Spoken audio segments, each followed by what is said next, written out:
All right, class, pay attention. Let's listen. Let's get to it. What's up, everybody? Hey, first we're going to start off by giving all the college students a round of applause. You should be so proud of yourself right now. You have accomplished something great, a major milestone in life. A lot of our testimonies would even prove that we have overcome what statistics says that we should be. So I am extremely proud of you. So let's get right to it. Tip number 1. You are no longer in school. This is now your job. Now hear me out. Although you're not getting paid right now, you're setting yourself up to be trained or prepared in order to get a job so that you can get paid later. So just think of it as an investment that you're making now. But you must handle college as if you would with a job. If you don't put in the work, you'll be fired. If you don't come in on time, you'll be fired. If you're disrespectful or lackadaisical on your phone or not turning in assignments, you will be let go. So practice makes perfect. So be sure that when you go to class, have a sense of professionalism about you. Not pajamas, not do-rags, not bikinis, and trust me, I've seen it. Make sure that you're carrying yourself at a level of professionalism, because that could be the very person, your instructor or your professor, to write your next letter of reference or the next person that you'll need to depend on for help. Tip number 2. That's 4, sorry. 2, you must understand FAFSA is free money to a certain extent.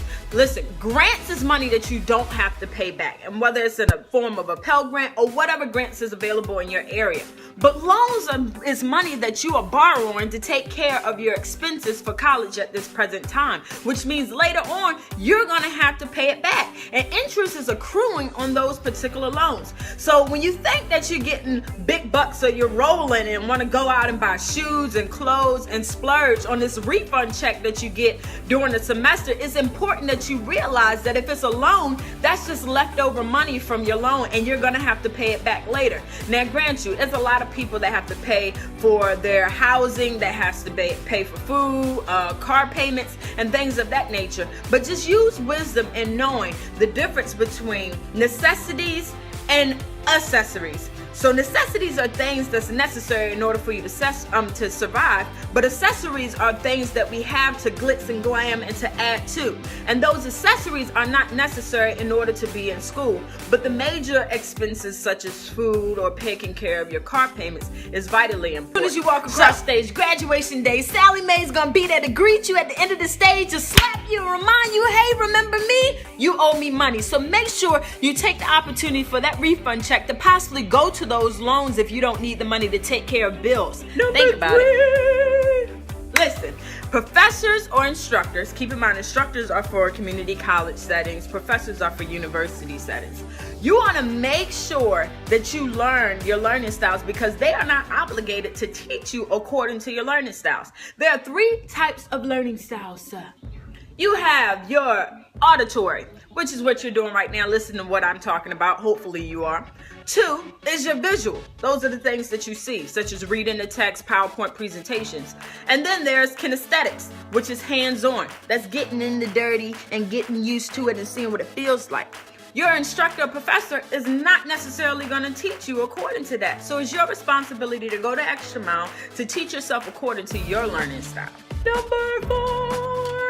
Listen, resources are available to you. A lot of times we go off to college, and because of not being exposed to things, we are limiting our minds or limiting our expectations or limiting what we think that we have access to.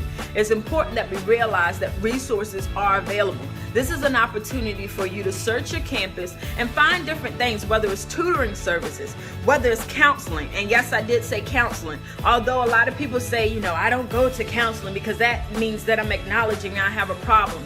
A lot of people will be a lot more successful in college, in life, in marriages, and in everyday doing. Other resources can be career services, where you can do assessments to find out if the career that you're pursuing is one that you really should, so that you can see job demands in your area, the trajectory of how much money you can make yearly, and more in depth, like things like Virginia Resources are unlimited. So it's vitally important that you seek after to find out ways to make yourself better as a person, as a professional, and as a student. Number 5, take advantage advantage of the college resources that you have available to you. What do I mean? Internships, apprenticeships, networking. That's vital when it comes down to possible job placements after you graduate from college, because if you network, if you make an impression, if you intern and offer your time for free, then people can see your work ethic, your dedication, your commitment, and get to know who you are as an individual, and it possibly could turn into a job. I wound up doing my internship at my previous school. Shouts out to Rappahannock Community College. School! And I wound up getting a job 2 months after graduating. So I don't have that story where it was 2 years before I got a job after graduating from college, because I took advantage of an opportunity. I saw that the internship would be a credit for a class at the college. It was somewhere that I was familiar with, where the staff and the instructors and everybody was familiar with me, and it wound up giving me the opportunity to show my work ethic that ultimately led to me getting placed in the job. And mind you, once I got in that one position, I was promoted 2 other times to a full-time position with benefits. So it made so many opportunities become available to me, but had not I taken advantage of the resources available to me at college, then I could have completely missed out on the opportunity. Keep track of your records. Unlike high school, where you have the guidance counselor that's constantly on your back, calling you in for regular meetings, making sure you're up to par with graduation. In college, you have an academic advisor, but they're not obligated to search you down in every case. So it's important that you keep up with official transcripts, unofficial transcripts, making sure that your grades are going in correctly. I forget, this one time I was taking a class and I had this instructor that wound up giving me a C in the class. And I said, Now, I have proof of work that I've done. I have proof of coming to class, and I have proof of completing anything and everything that was requested of me. So to me, my work was B plus A. And so I wound up going to the dean, and I wound up writing a letter with details, and my grade wound up getting changed. Not because of me complaining, but because of me having proof that I had A's and I had completed assignments and I had come to class on time. Those are things that are vitally important for you on the end, but if you don't have it, then you can't use it to your advantage. So keep track of your records. It's no one's responsibility but yours, because now you're an adult.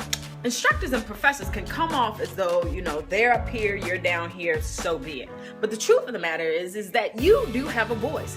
If you have a professor or instructor that's not conducting class professionally, then you very well can go to the dean, you can get a petition going in the classroom, and you address those issues. Keep in mind, you're paying to have these services given to you. If they're not being given to you effectively, if they're not being given to you timely, if the same expectations that your instructor has for you and they're not leading by example, those are things that you can draw to the attention of the deans. One of the biggest cases on why a lot of instructors and professors don't ever have to deal with the consequences of their choices, because nobody ever says anything. You have a voice. Use it.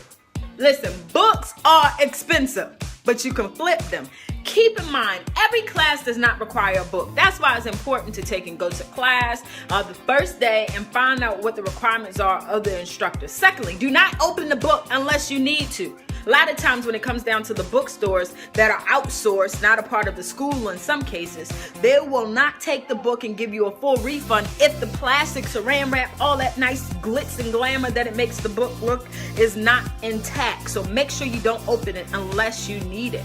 And thirdly, you can flip them. So say for instance, if you needed cash, instead of using the student loan money, you could take and sell your books a smidget cheaper than the bookstore and make a profit from it, and not come out in the hole of having books that you had to spend all that money for and not having nowhere to get them. Put up flyers in your student centers, in your student lounge, word of mouth. Get on Facebook or Instagram, post those items and tag your school. And those are ways that you can advertise. Hey, that's twofold. You're learning how to market, learning how to network. So you can take advantage of those opportunities by flipping your books. 9. Consider community college. What? I'm at a university. Community colleges are for people that weren't smart enough to get in school. Those are people that are old. Myth. Listen, community college was one of the greatest blessings that I had in my life. I went off to a 4-year university out of state, and the cost was killer. And I wound up coming back to community college, and I felt like a failure until I started to really participate and become active. And it wound up opening up so many doors for me. Don't underestimate community college. If you think about it, if you go to a university, you're looking at a cost from anywhere from 1,000 on up per credit hour. Community colleges can be 100 and something per credit hour, and you can save money. In most cases, if you get financial aid, then you're going to school for free. 2 years you could have in the whole where you have an associate's degree, which makes you more marketable when you're trying to find a job while you're at the university. You can perfect being a college student. You can network, and you could take and make yourself an all-around great person by being at a community college because of the smaller classroom settings, being able to receive services, and just excelling greatly and having a GPA to follow you and show that, hey, I've taken the time to perfect myself. And no, it's not saying that you're not smart enough. No, it's not saying that you weren't good enough to get in. But now it's time for you to stop thinking like a child and start thinking for an adult. The money that you're spending to go to school now could ultimately affect your future children or your future altogether. Going to try to get a house and can't because you have so much debt from student loans. Start thinking as an adult. Start thinking towards your future. Community colleges are awesome, and I would advocate for them at any cost. Now, don't get me wrong. If you're at a university, you can stay at a university. But what I'm saying is that on summer school, you could take advantage of going to a community college to cut down on the cost. Because the first 2 years you're doing gen eds anyway, and that's required at any university or institution that you go to. So if you could save money by doing the classes that you can get cheaper, then wouldn't that be wiser? Think about it. Number 10, last one. Listen, this is a new start for you. The student that you were in high school is gone. The person that you were before you walked across that graduation stage is gone. This is an opportunity for you to go somewhere, be brand new, not live up to the same expectations, but to set the standard high for yourself. In a lot of cases, it becomes hard for students because when they're in high school, everybody knows their name. A lot of cases, some of them are popular. In a lot of cases, some of them, have been in leadership roles. And when you go to college or a university, you're on this campus and you actually become a nobody. But the truth of the matter is, it's all about perspective. Don't look at it as a negative, but look at it as a positive. A new opportunity for you to start embarking on your future, embarking on your purpose. This is an opportunity for you to be exposed to stuff that you never thought. In high school, in middle school, primary school, we hear about the police officers, the lawyers, the doctors, the teachers. But when you go to college, you actually can see, hey, you can get paid for playing video games. Possibilities that if you don't expose yourself to those things, then you'll forever be in a box. So I'm signing out. Please be sure to follow me on Instagram, Twitter, Periscope, Facebook, and YouTube for more Inside Scoop.